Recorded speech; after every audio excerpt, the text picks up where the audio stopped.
Charleston, South Carolina, there exists a ledger. It sits in a climate-controlled archive, bound in cracked leather the color of dried blood, filled with names written in immaculate cursive. For over a century, historians dismissed it as a merchant's inventory, nothing more than the grim arithmetic of human commerce that characterized the antebellum South. But in 1923, a librarian named Dorothy Hayes noticed something peculiar. 47 families listed in that ledger simply ceased to exist in all subsequent records. No death certificates, no sale receipts, no trace in census documents. They vanished as completely as if they had never drawn breath. What she discovered next would haunt her for the rest of her life. This is the story of a man who appeared in Charleston in the spring of 1851, armed with considerable wealth and absolutely no past. A man who executed the most elaborate deception the city had ever seen. And then, on a moonless night in 1857, he disappeared so thoroughly that people began to wonder if he had ever truly existed at all. The only evidence he left behind were 47 empty spaces where families used to be, and a single question that no one could answer. Why? The air in Charleston on April 15, 1851 was thick with the scent of salt, jasmine, and the distant acrid tang of burning refuse. The docks teemed with life, stevedores shouting, ropes groaning, the rhythmic splash of waves against barnacled hulls. Amidst this vibrant chaos, the merchant ship Prosperity from Baltimore eased into its berth, its sails furled, its timbers creaking a sigh of relief after a week at sea. Among its passengers, disembarking with an almost imperceptible grace, was a man listed on the harbor master's log as T. Garrett, businessman.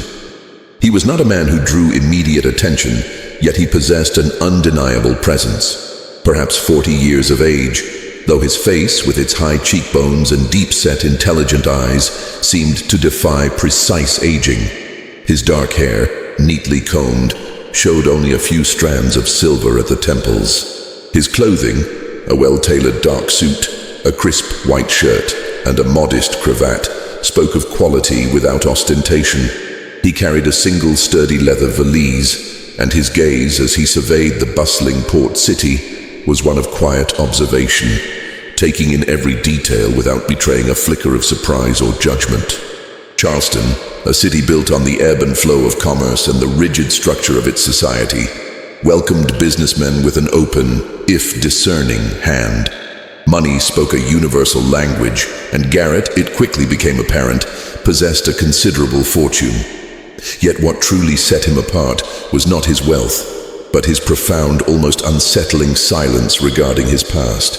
At the St. Cecilia Society, where he was introduced by a Baltimore acquaintance, the usual polite inquiries about family lineage, ancestral lands, or even a childhood home were met with an elegant deflection. "My family," he would say, his voice a low, resonant baritone, "has always been rather private. I prefer to build a future rather than dwell on the past. Wouldn't you agree?" His smile was charming, disarming, and utterly impenetrable. When pressed about his business, he offered only vague generalities. Investments, properties, opportunities that others perhaps overlook. His accent, too, was a curious blend, a hint of Virginia's gentle drawl, a touch of New England's crisp precision, and something else, indefinable, that suggested a life lived in many places. This vagueness, which in another man might have bred suspicion, only served to heighten his mystique. In a city where everyone knew everyone and lineage was currency, Thomas Garrett became an intriguing enigma. He was a man without roots, yet he moved with the confidence of one deeply entrenched. Within 3 months, he had purchased a handsome 3-story townhouse on Trad Street, its brick facade softened by climbing ivy, its interior furnished with understated elegance. He paid in cash, a detail that quickly circulated among the city's merchants and bankers, cementing his reputation as a man of substance. Within 6 months, he was a regular at dinner parties, his quiet wit and attentive listening making him a sought-after guest. By the end of his first year, Thomas Garrett was a fixture in Charleston's commercial circles, known as a shrewd, fair, and utterly private individual. And then, with a subtlety that bordered on the imperceptible, Thomas Garrett began to buy people. His first purchase occurred in November 1851, a crisp autumn day when the air finally offered a reprieve from the summer's oppressive humidity. The venue was Ryan's auction house on Chalmers Street, a cavernous building with high ceilings and a pervasive smell of sawdust, sweat, and unspoken despair. The auctioneer, Robert Chen, a man with a booming voice and a face like a weathered oak, was in the midst of presenting a family. Next up, lot number 72, Chen announced, his gavel rapping sharply. William, a strong field hand, 35 years of age, excellent health. His wife Mary, 29, skilled domestic and seamstress. And their two daughters, Clara, 7, and Eliza, 9. A complete family, folks, a rare opportunity for a stable workforce. What am I bid? The usual murmurs rippled through the crowd of planters, merchants, and speculators. Bids started low, then climbed steadily. Garrett, seated towards the back, observed the proceedings with an unreadable expression. He waited until the bidding began to slow, then raised his hand with a quiet, almost hesitant gesture. $1,800, he stated, his voice cutting through the din. A few heads turned. Garrett was known for his property investments, not for purchasing labor. The bidding continued, a planter from Edisto Island raising the price. Garrett matched him, then exceeded him. $2,000, Garrett declared, his voice firm now, leaving no room for doubt. A hush fell. $2,000 was a substantial sum for a family of 4, even a healthy one. It was a price that suggested either desperation or an unusual degree of interest. Robert Chen, surprised but pleased, brought down his gavel. Sold. To the gentleman in the back, Mr. Garrett. Garrett approached the rostrum to complete the paperwork. Chen, a man who prided himself on his memory for faces and transactions, remembered the interaction vividly. A fine purchase, Mr. Garrett, Chen said, dipping his quill into the inkwell. They'll serve you well. Garrett nodded. I trust they will. I have a small farm some 40 miles inland. I'll need them transported there. Can you arrange it? Certainly, sir. We have a wagon departing tomorrow morning. Standard rates apply. Chen scribbled on the bill of sale. Anything else? Garrett paused, his gaze distant. Yes, one more thing. I would like a Bible included with their belongings, a good sturdy one. It's important they have one. Chen blinked. This was unusual. Most owners cared little for the spiritual welfare of their purchases, beyond ensuring they attended the appropriate services. A Bible, sir? Very well. I'll see to it. Anything else? No, that will be all. Garrett paid in crisp banknotes, his movements precise. He signed the bill of sale with a flourish that was both elegant and unhurried. The family, William, Mary, Clara, and Eliza, were transported the following morning to a secluded farm Garrett owned in Colleton County. And then, as far as the meticulous records of Charleston were concerned, they simply ceased to exist. No subsequent sales records, no documentation of their work or production. In the vast, intricate web of commerce that tracked human beings like commodities, William and his family vanished from the ledger of public life. This single instance might have been dismissed as an anomaly. Records were lost, people died, or were simply forgotten in the vastness of the rural landscape. But it wasn't a single instance. It was the beginning of a pattern. In January 1852, Garrett purchased a couple in their 60s from an estate sale in Georgetown. In March, he acquired 3 strong brothers at an auction near the Cooper River. In June, a young mother and her infant son were bought from a private seller in the city. Always at different venues, always paying fair market price, sometimes even a premium. Always arranging private transportation to one of several properties he had quietly acquired in the rural areas surrounding Charleston. By the end of 1852, he had purchased 11 people across 6 separate transactions. By the end of 1853, that number had grown to 19. The purchases were spaced irregularly, sometimes months apart, sometimes weeks. He showed no discernible preference for age, skill, or health. He bought field workers and domestic servants, the young and the elderly, the skilled and the untrained. The only consistent pattern was that he always bought complete families, or as complete as they could be under the circumstances. When a family had been separated by previous sales, he would occasionally spend weeks, even months, tracking down the scattered members, purchasing them from different owners, often at exorbitant prices, reuniting them before sending them to his properties. This peculiar habit was noticed, occasionally commented upon as eccentric, but never investigated. After all, Thomas Garrett was spending his own money. He attended church regularly, contributed generously to local charities, and was, by all accounts, a soft-spoken, educated, and unfailingly courteous gentleman. And he was very, very careful. The first person to truly notice the anomaly, to see the faint, unsettling outline of a pattern where others saw only isolated transactions, was Lawrence Fitzgerald. Fitzgerald was a slave trader, one of the most prominent and successful in Charleston. His office, located above his bustling auction house, was a testament to his meticulous nature. Ledgers stacked neatly, bills of sale filed by date, every transaction recorded with an almost obsessive precision. He prided himself on his understanding of the market, the flow of human capital, and the subtle shifts in supply and demand. By the spring of 1854, Fitzgerald had been tracking Garrett's purchases for over 2 years. He had initially dismissed them as the whims of a wealthy eccentric, perhaps a man building a new plantation from scratch. But the numbers didn't add up.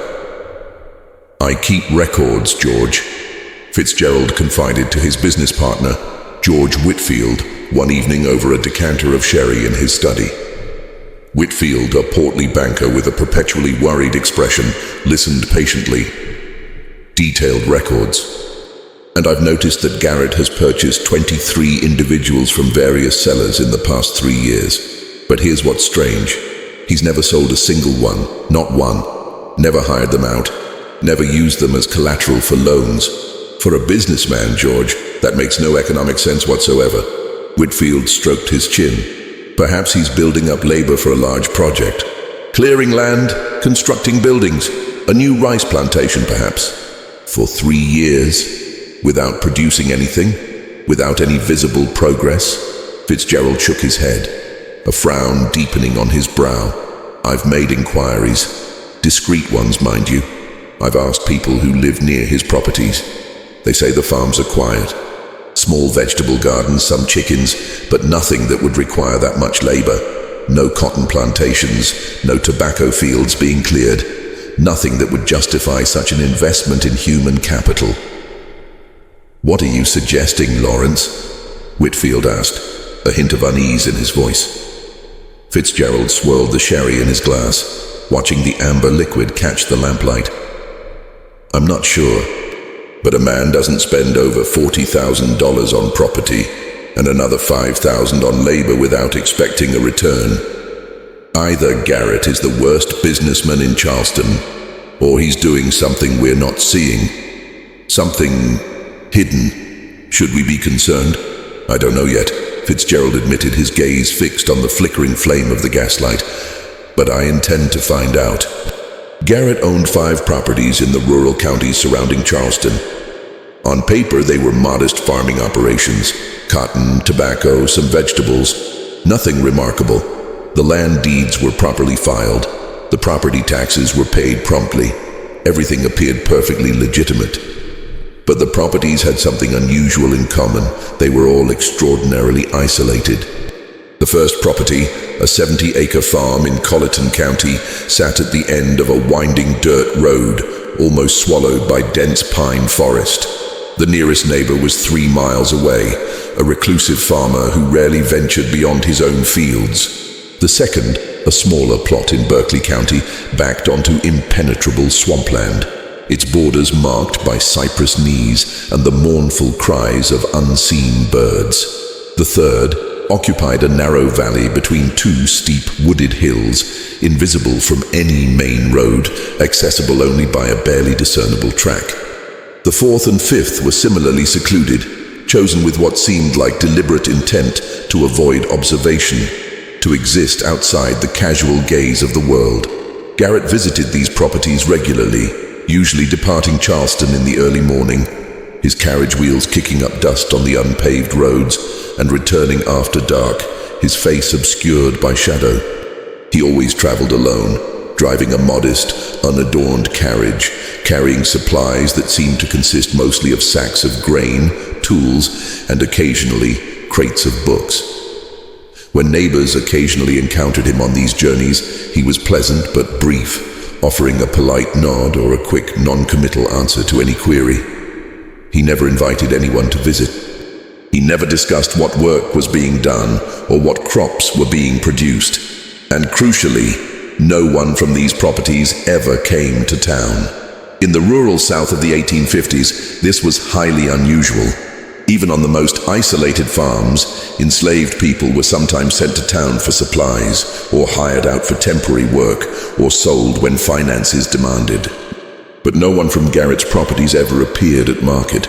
No one was ever hired out. No one was ever sold. It was as if the people he purchased simply stepped through a door and entered another world, a world that existed entirely outside the established order. Fitzgerald began his investigation carefully. He was looking for fraud, for deception, for some angle that would explain Garrett's bizarre purchasing pattern. What he found instead was a wall of meticulous legitimacy. Every purchase was properly documented, every bill of sale was correctly filed, every property deed was in order. Garrett's financial records, accessed through Fitzgerald's banking connections, showed a man of considerable but not unlimited wealth, managing his resources with surprising discipline. He had accounts with 3 different Charleston banks, maintained modest balances, and made regular deposits that suggested income from northern investments, railroad bonds, manufacturing stocks, real estate ventures in Philadelphia and New York. There was nothing illegal, nothing even particularly suspicious, except for the silence. Frustrated by the lack of tangible evidence, Fitzgerald hired a man named Patrick Hughes, a former overseer known for his discretion and his ability to blend into the rural landscape, to observe Garrett's properties. Hughes, a wiry man with keen eyes and a taciturn nature, spent 2 weeks camped in the woods surrounding the Colleton County farm, watching through a telescope he'd purchased specifically for the task. His report, preserved in Fitzgerald's papers, makes for strange reading. "The property is well maintained but barely worked," Hughes wrote in his cramped, precise hand. "I observed approximately 8 individuals over the course of 14 days, men, women, children. They maintain a large vegetable garden, tend to chickens and a few pigs, perform routine repairs on buildings. But there's no intensive labor, no cotton, no tobacco, no rice. They work perhaps 4 to 5 hours per day, then retire to their cabins. In the evenings, I observed lamplight in the cabins continuing very late, past midnight on several occasions. I cannot determine what they're doing. One evening I heard singing. Another evening, what sounded like children reciting in unison, like a schoolroom exercise, which seems impossible given the circumstances. The most peculiar observation: Garrett arrived on the 4th day of my surveillance. He spent approximately 6 hours on the property. I observed him speaking with several of the residents at length. From my vantage point, the conversations appeared collaborative. There was no visible supervision, no overseers, no drivers. When Garrett departed, he left supplies. I could see crates being unloaded, but no one was secured or confined. At night, I saw no locks on the cabin doors, nor any guards. I must note, this may be the most poorly run operation I have ever observed. If Garrett's goal is profit, he is failing spectacularly. I have never seen such an arrangement. Fitzgerald read this report 3 times, searching for meaning in the spaces between words. Children reciting like a schoolroom exercise. Conversations that appeared collaborative.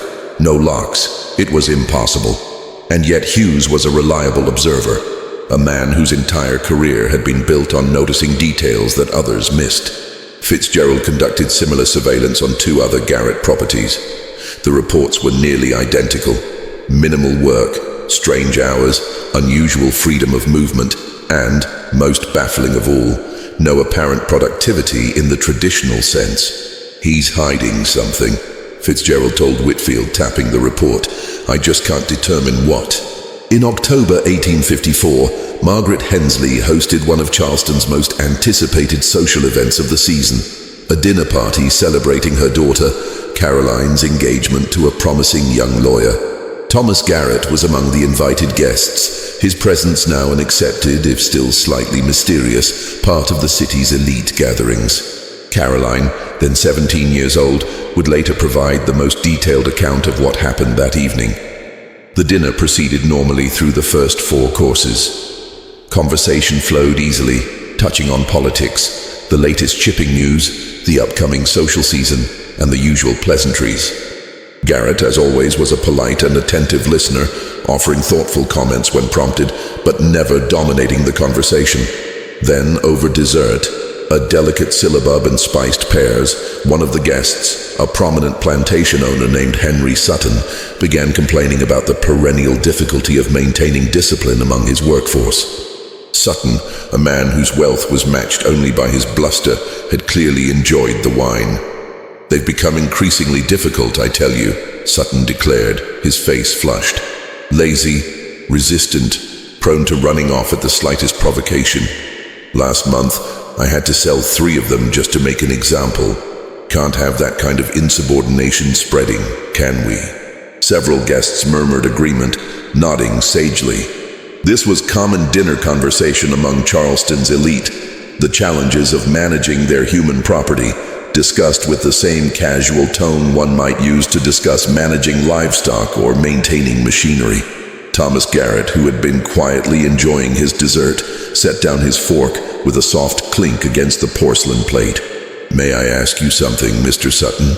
His voice was polite, almost gentle, yet it carried a subtle weight that drew the attention of the table. Sutton, momentarily surprised by the direct address, puffed out his chest slightly. "Certainly, Mr. Garrett. When you say they were lazy, what exactly do you mean? What were they failing to do?" Sutton seemed taken aback by the specificity of the question. "Failing to work properly, of course. Not meeting quotas, dragging their feet in the fields, feigning illness, the usual recalcitrants." "And the quotas?" Garrett interrupted softly, his gaze steady. "Who determined them?" "I did, of course," Sutton replied, a hint of annoyance creeping into his tone. "Based on what the land can produce, based on what is necessary for a profitable harvest." "Based on what the land can produce, or based on what you need to produce to maintain your lifestyle, Mr. Sutton?" Garrett's tone remained gentle, almost academic, but something had shifted in his eyes, a flicker of intensity that Caroline found both unnerving and captivating. Because those are different calculations, aren't they? One is a measure of the earth's bounty, the other a measure of human desire. The table had gone quiet. The clinking of silverware, the soft rustle of silk, even the distant sounds from the street seemed to recede. Caroline, then 17 years old, remembered the tension as physically oppressive, like the heavy, humid air before a summer thunderstorm. Sutton's face darkened, his earlier joviality replaced by a simmering resentment. "I'm not sure I appreciate your implication, Mr. Garrett." "I'm not implying anything, Mr. Sutton. I am merely asking a question, seeking clarity." Garrett picked up his wine glass, examining the ruby liquid thoughtfully. "You mentioned selling 3 individuals to make an example. May I ask, were they family, related to each other or to others you still own?"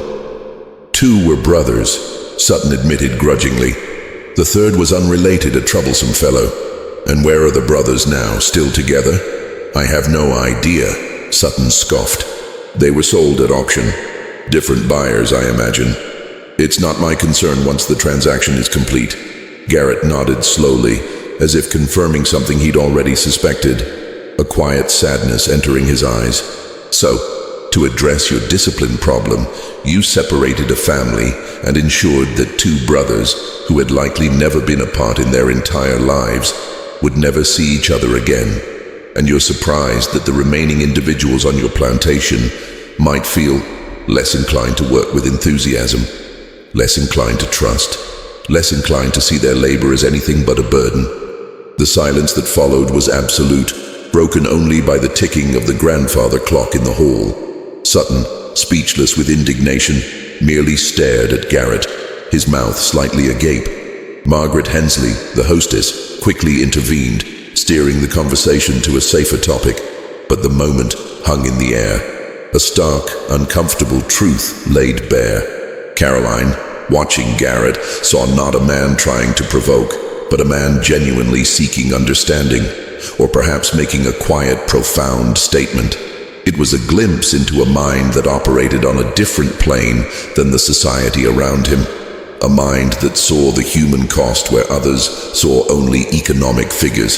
Fitzgerald, hearing a second-hand account of this exchange, felt a chill. Garrett wasn't just an eccentric businessman. He was a man with a deeply held and potentially dangerous philosophy. The pattern was indeed emerging, and it was far more complex than mere financial anomaly. The dinner party incident, recounted to Fitzgerald by a scandalized but intrigued guest, solidified his resolve. Garrett was not merely an oddity. He was a man with a purpose that seemed to run counter to the very foundations of Charleston society. Fitzgerald's initial curiosity had curdled into a potent mix of suspicion and a strange, unsettling fascination. He could not shake the image of Garrett's calm, piercing gaze as he questioned Sutton's brutal logic. Fitzgerald dedicated more resources to his private investigation. He hired additional discreet observers, men who knew how to blend into the rural landscape, to watch Garrett's properties from different angles. Their reports, though less detailed than Hughes's, corroborated the earlier findings. Minimal agricultural output, well-maintained but sparsely populated cabins, and the persistent, inexplicable sounds of activity late into the night. One observer even reported seeing what appeared to be a small, makeshift schoolhouse on one of the properties, with children gathered around a table, illuminated by lamplight, their heads bent over books. This detail, more than any other, sent a shiver down Fitzgerald's spine.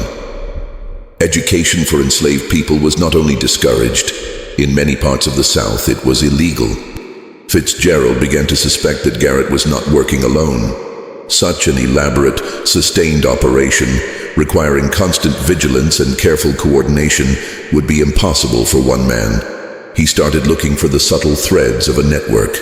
He revisited the shipping manifests for the Prosperity, the vessel that brought Garrett to Charleston. He found nothing unusual.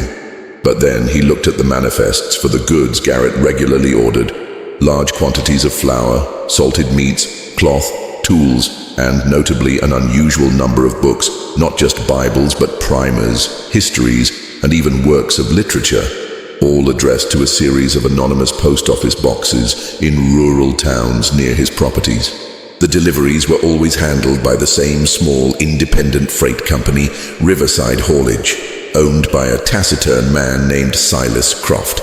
Croft, when questioned by Fitzgerald under the guise of a potential business venture, was evasive but polite. "Mr. Garrett pays well and he pays on time," Croft grunted, his eyes darting nervously. "That's all I need to know." Fitzgerald pressed, asking about the nature of the goods, the destinations. Croft merely shrugged. "Boxes, crates. Never asked what was inside. Not my business." But Fitzgerald noticed the subtle tremor in Croft's hands, the way his gaze avoided direct contact. Croft was hiding something. Fitzgerald also noticed a pattern in Garrett's purchases of families. He often bought individuals from different owners, sometimes months apart, only to have them disappear to the same property. This suggested a deliberate effort to reunite families that had been separated. He found one instance where Garrett had purchased a mother and her 2 young sons from a plantation near Savannah. Then, 6 months later, bought the father from a small farm outside Augusta. Both were then transported to the same isolated farm in Berkeley County. The logistics alone were staggering, requiring extensive travel and meticulous tracking. To understand the deeper currents of the city, Fitzgerald sought out Elara. Elara was a freed woman, a woman of advanced years who ran a small, impeccably clean laundry service near the market. She was known for her quiet wisdom, her sharp observations, and her uncanny ability to hear whispers that never reached the ears of the white elite. She had seen generations come and go, and her eyes held the weight of countless untold stories. Fitzgerald visited her under the pretense of needing a large order of linens cleaned. Ilara, her hands gnarled from years of work, listened patiently as he spoke, her gaze steady and knowing. "Ilara," Fitzgerald began, choosing his words carefully. "I've been observing a certain gentleman in town, a Mr. Garrett. He has peculiar habits. He buys families, but they never seem to reappear. They simply vanish into the countryside." Ilara continued to fold a crisp white sheet, her movements unhurried. "The wind carries many seeds, Mr. Fitzgerald," she said, her voice soft, like rustling leaves. "Some fall on barren ground, some on stone, and some find fertile soil, hidden from the sun." "Are you suggesting he's planting seeds?" Fitzgerald asked, leaning forward. "Of what kind?" Ilara finally met his gaze, her eyes dark and ancient. "Seeds of hope, perhaps, or seeds of discontent. Depends on where you stand, doesn't it? The world is full of paths, Mr. Fitzgerald. Some are well-trodden, visible to all. Others are hidden, known only to those who walk them in darkness." She paused, then added, "There are whispers, you see. Whispers of a man who sees not property but people. A man who mends what others break. Whispers of what exactly? Of families made whole again. Of children learning to read. Of journeys taken under the cover of night, guided by stars and silent prayers." Ilara's voice dropped to a near whisper. "But whispers are like smoke, Mr. Fitzgerald. Hard to catch, harder to hold, and dangerous to speak too loudly." Fitzgerald left Ilara's shop with more questions than answers, but a profound sense that his suspicions were well-founded. Ilara had confirmed in her own cryptic way that Garrett was part of something larger, something hidden, something that defied the laws and customs of their society. Meanwhile, Sheriff Thorne, a burly man with a walrus mustache and an unyielding sense of duty, had also begun to notice the oddities surrounding Garrett. Thorne was not a man given to abstract thought, but he understood order, and Garrett's operation seemed to exist outside of it. He had received a few complaints from rural neighbors about strange lights or unusual traffic on isolated roads, always near Garrett's properties. One sweltering afternoon, Thorne paid a visit to Fitzgerald's office. "Fitzgerald," he grunted, wiping sweat from his brow with a large handkerchief. "You're a man who knows the pulse of this city. What do you make of this Garrett fellow? He's got 5 farms out in the sticks, buys up folks like he's collecting stamps, but I never see a bale of cotton or a barrel of rice come out of those places. And his people? They vanish like ghosts." Fitzgerald feigned a casual shrug. "He's an eccentric, Sheriff. Northern money perhaps doesn't understand our ways. Building up his holdings, I suppose." Thorne narrowed his eyes. "Building what? A private kingdom of idleness?" "I've had a few reports. Nothing concrete, mind you, but enough to make a man wonder. I'm thinking of taking a ride out to that Colleton County place next week. Just a friendly visit, see what he's up to." A cold dread settled in Fitzgerald's stomach. Thorne was a man of action, not subtle investigation. If he rode out there with his deputies, the delicate operation Garrett had so meticulously constructed could unravel in an instant. Garrett, however, seemed to possess an almost supernatural awareness of impending threats. The following day, a small notice appeared in the Charleston Courier, placed by T. Garrett Escu, announcing a grand charity bazaar and picnic to be held on the Colleton County property the very next Saturday, benefiting the local orphanage. It was an audacious move, a public invitation to the very place Thorne intended to investigate. Fitzgerald attended the bazaar, mingling with the curious townsfolk and rural families who had ventured out. He saw Garrett, impeccably dressed, greeting guests with a warm smile, overseeing games for children, and even personally serving lemonade. The property, usually so secluded, was bustling with activity. The cabins, which Hughes had reported as housing families, were now filled with stalls selling baked goods and handmade crafts, staffed by women from the local church. The schoolhouse was transformed into a puppet show stage. Sheriff Thorne was there too, looking distinctly uncomfortable amidst the festive atmosphere. He watched Garrett, his brow furrowed, clearly unable to reconcile the image of the benevolent host with his suspicions. He walked around, spoke to a few of the church ladies, but found nothing amiss. The strange lights and unusual traffic were easily explained by the preparations for the bazaar. Garrett had, with a single stroke, turned a potential investigation into a public display of philanthropy, effectively neutralizing Thorne's immediate threat. Fitzgerald watched Garrett, a profound sense of awe mixing with his apprehension. The man was not merely careful.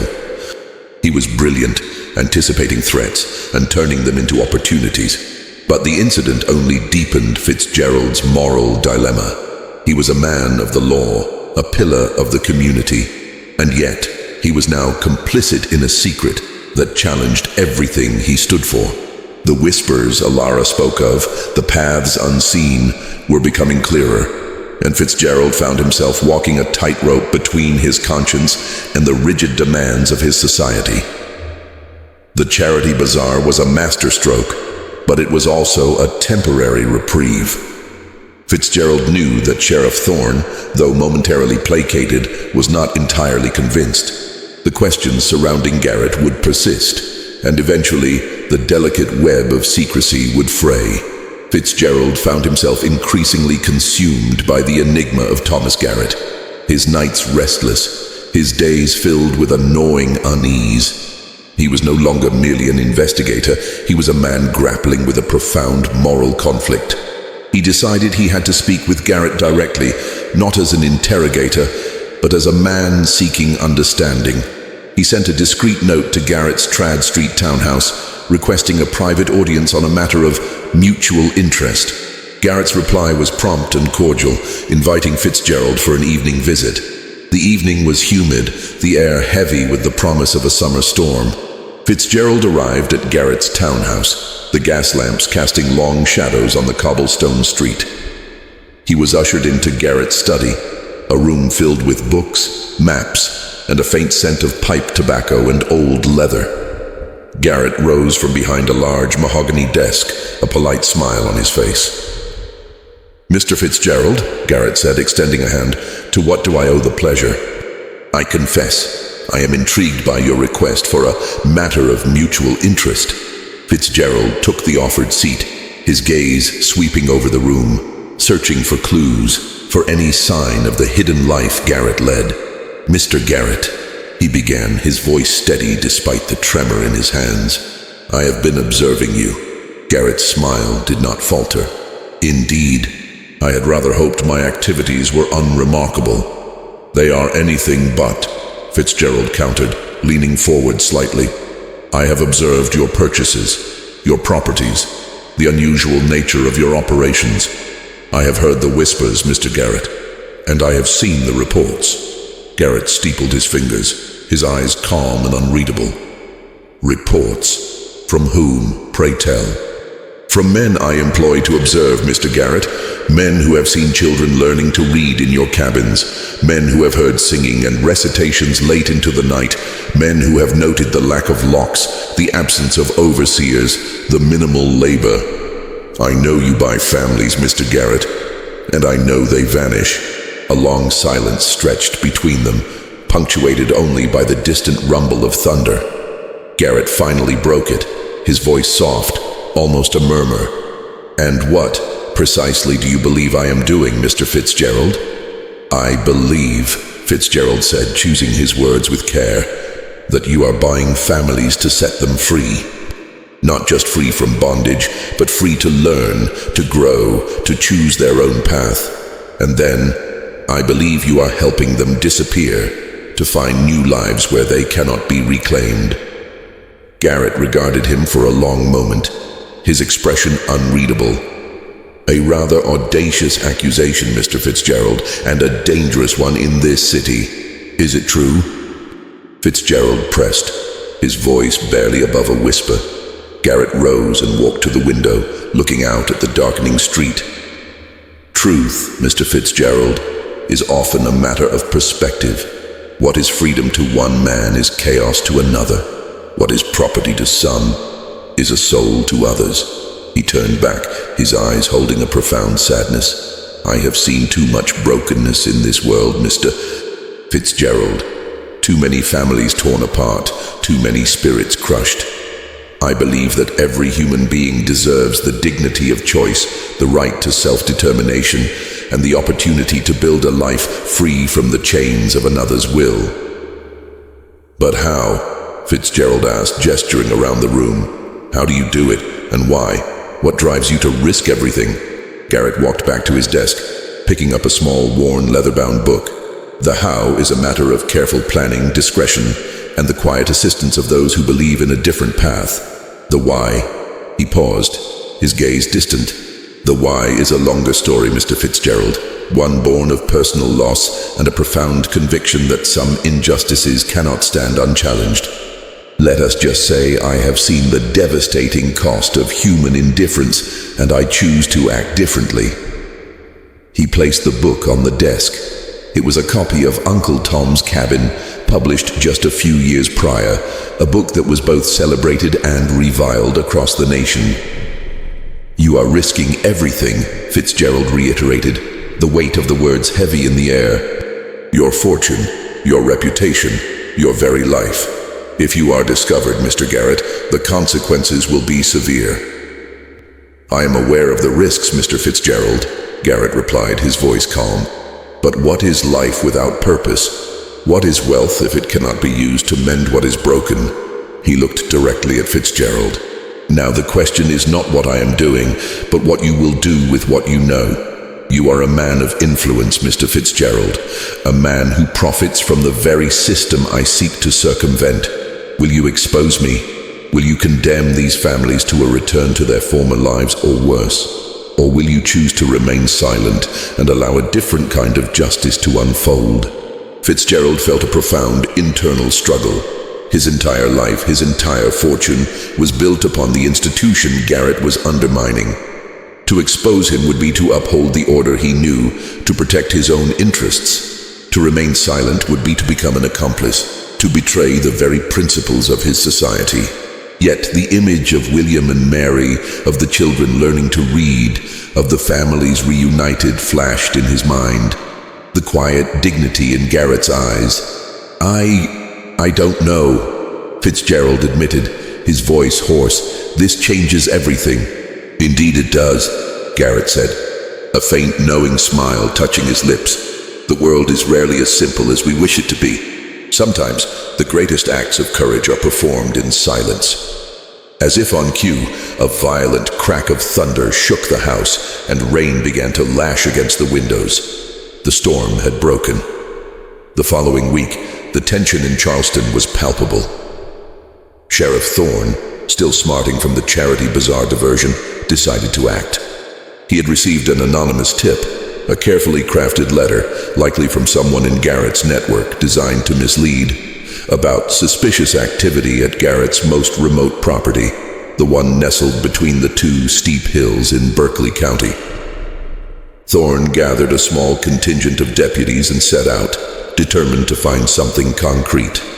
Fitzgerald, having heard rumors of Thorne's renewed interest, felt a cold knot of fear in his stomach. He knew the property Thorne was targeting. It was one of the most active, where several families were currently residing. He spent a torturous day in his office, unable to concentrate, imagining the worst. He considered riding out himself, warning Garrett, but knew it would be too late and would only implicate him further. Hours later, Thorne returned, his face grim, his uniform splattered with mud. He stormed into Fitzgerald's office, slamming his hat onto the desk. "Nothing," he roared, his voice thick with frustration. "Absolutely nothing." We rode for hours, through that godforsaken swamp, only to find an empty, dilapidated shack. A few chickens, a half-hearted vegetable patch, not a soul in sight. It was a wild goose chase, Fitzgerald. Someone sent me on a fool's errand. Fitzgerald feigned surprise. An empty shack, but I thought that was one of his larger holdings. It was a decoy, I tell you, Thorne fumed. A clever, infuriating decoy. The main house, the one I was told was there, was nowhere to be found. Just thick woods and swamp. We searched for hours, but it was like chasing smoke. Fitzgerald offered Thorne a glass of brandy, his hand trembling slightly as he poured. Garrett, it seemed, had anticipated even this. The anonymous tip was a misdirection, leading Thorne to a property that was either genuinely empty or cleverly disguised, while the true operations continued elsewhere. The network, the careful planning, the almost supernatural foresight, it was all part of Garrett's intricate dance with danger. The incident solidified Fitzgerald's decision. He would remain silent. The moral weight was immense, but the alternative, exposing Garrett and condemning those families, was a burden he could not bear. He had seen the ledger, the cold arithmetic of human lives. He had heard the whispers of hope. And in the quiet, enigmatic figure of Thomas Garrett, he had glimpsed a different kind of justice, one that operated outside the rigid confines of law and society, guided by a profound, if dangerous, compassion. The storm had passed, but the landscape of Fitzgerald's conscience had been irrevocably altered. The year 1857 brought with it a stifling summer, even by Charleston standards. The air hung heavy and still, a prelude to the profound stillness that would soon descend upon the city. Thomas Garrett, who had arrived with such quiet mystery, departed with an even greater one. It began subtly. His usual visits to the properties became less frequent. His presence at social gatherings, already sporadic, ceased altogether. For a few weeks people assumed he was traveling, perhaps to Philadelphia or New York, as he occasionally did. But then, his mail began to pile up at the post office. His housekeeper, a stern but reliable woman named Martha, reported that he had simply not returned home one evening. His bed was unmade. A half-finished book lay open on his nightstand, and a single unlit pipe rested in an ashtray on his desk. He had vanished overnight, leaving no note, no forwarding address, no trace. Fitzgerald felt a cold dread when he heard the news. He knew this was not a simple departure. This was the culmination of Garrett's grand design. He waited a week, then two, before taking action. He discreetly sent his most trusted observer, Patrick Hughes, to check the properties. Hughes returned 2 days later, his face pale. "They're empty, Mr. Fitzgerald," he reported, his voice hushed. "All of them. The Colleton farm, the Berkeley place, the one near the hills. Not a soul. The cabins are clean swept. The vegetable gardens are harvested, the tools put away. It's like they packed up and left in an orderly fashion. No signs of struggle, no belongings left behind. Just gone." Fitzgerald felt a strange mix of relief and profound sadness. Garrett had succeeded. He had moved them all. But where? How? Sheriff Thorne, alerted by Martha's growing concern and the mounting pile of mail, eventually launched an official inquiry. He visited Garrett's townhouse, finding it unlocked and undisturbed, save for the dust motes dancing in the sunlight. He found no evidence of foul play, no signs of a hurried departure. It was as if Garrett had simply walked out the door and dissolved into the humid Charleston air. Thorne, accompanied by Fitzgerald, then visited the properties. The scene was exactly as Hughes had described: tidy, empty, eerily silent. The fields were fallow, the small livestock pens empty. There was no indication of where dozens of people and their enigmatic benefactor might have gone. Thorne, frustrated and bewildered, eventually concluded that Garrett had likely absconded due to undisclosed debts, or perhaps fled some scandal in his past, taking his peculiar workforce with him to start anew elsewhere. The official report was filed, the case closed, and Thomas Garrett became another unsolved mystery in Charleston's long history. But Fitzgerald knew better. He returned to Garrett's townhouse one last time, drawn by an inexplicable urge. He walked through the silent rooms, the scent of old books and pipe tobacco still lingering faintly. He ran his hand over the mahogany desk in the study, the very spot where Garrett had placed Uncle Tom's cabin. His fingers brushed against a subtle seam in the wood. He pressed, and a small hidden drawer sprang open.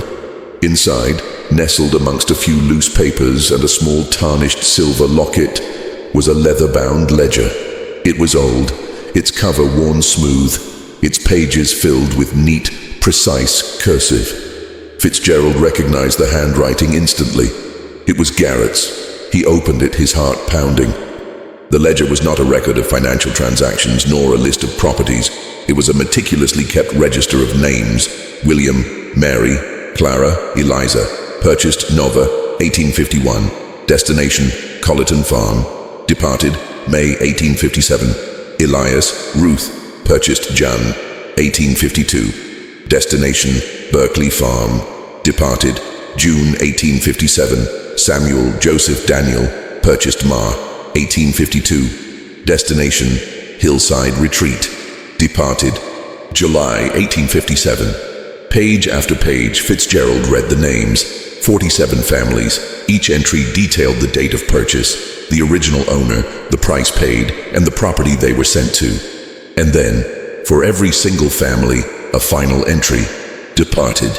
The dates of departure spanned from May to August 1857, a systematic, organized exodus. There was no indication of their final destination, no clue as to where they had gone.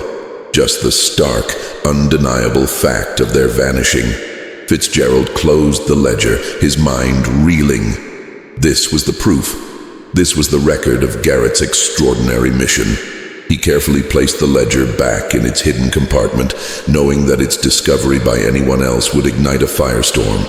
He took the silver locket, a small, personal memento, and left the house, locking the door behind him. The families were never seen again in Charleston. No one ever claimed to have been freed by Thomas Garrett. No new communities of former enslaved people suddenly appeared in the North or in Canada, at least none that could be definitively linked to his operations. They simply ceased to exist in the records, just as Dorothy Hayes would discover decades later. Lawrence Fitzgerald lived out his days in Charleston, a successful businessman, a pillar of the community, but he carried Garrett's secret, a silent burden that reshaped his understanding of justice and humanity. He often wondered about the families, about William and Mary, Clara and Eliza, Elias and Ruth. Had they found the freedom Garrett promised? Had they built new lives, far from the shadows of their past? Or had they too simply vanished into the vast, unforgiving landscape of a nation grappling with its own soul? The ledger, eventually found by Dorothy Hayes in 1923, became a historical enigma. A list of names, a record of lives bought and then erased. Thomas Garrett, the man who secretly bought families to set them free, vanished as completely as the people he sought to save. He left behind no monument, no confession, no definitive explanation. Only the haunting question echoing through the annals of history. Was he a saint, a madman, or simply a man who dared to believe that some things were worth more than their price? And did it truly happen? The silence of the past offers no easy answers, only the enduring mystery of a man who chose to disappear, taking his extraordinary truth with him.